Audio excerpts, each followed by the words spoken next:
Good morning mga kagabong. Ayan ang atin na breeding na pay dirt mga kagabong.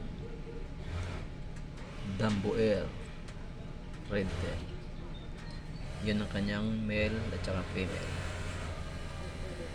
Sa ngayon mga kagabong nagbe-breeding na yan sila.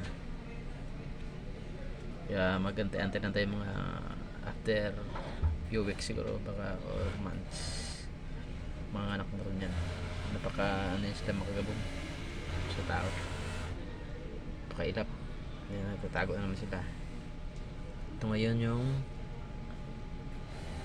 pinanganak lang kahapon. Ang dami na, yung 7.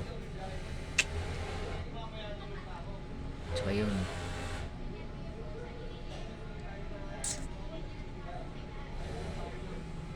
Okay.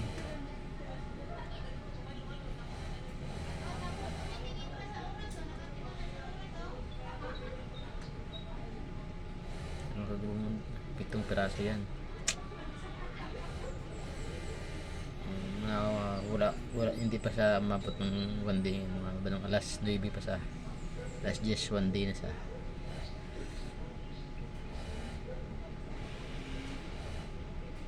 kagawang mo. Sana may lalabas na magandang kulay dyan mga kagawang. Ito naman ngayon ang mother gapi ng 7 kong ayan mga kagawang nasa grapo. Sa grapo lang siya mga kagawang. Kinulong ko na sa mga kagawang kasi hindi na sa buntis. Isa lang naman sa breeding kagawang siguro mga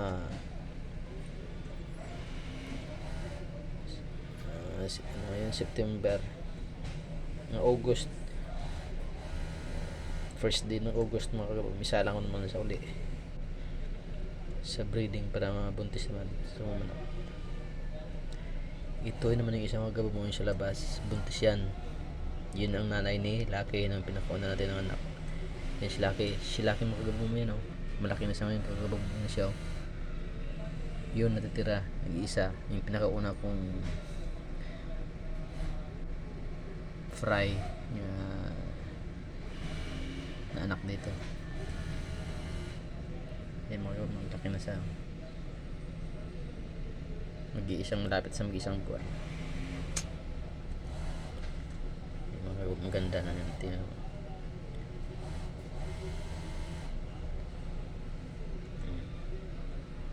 Dami tawag mo mailap kong isda. Pay dirt. Tingnan nyo mga pakpak ng laki yan. Minasum ko dala mong pormahan mga kagabong. Tingnan nyo siya mga kagabong. Pag nasa aquarium yan, kikita mo dala mga kagabong, ang ganda nun. Kaya isang piraso yan mga kagabong. Mahal niya.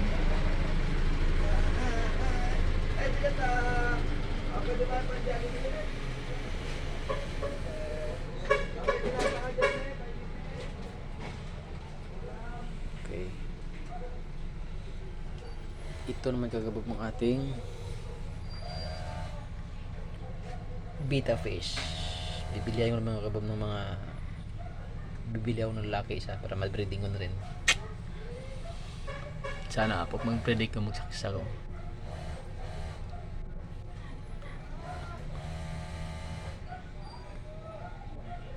Ganda yung kagawang yun, oh. Laki naman dyan, oh.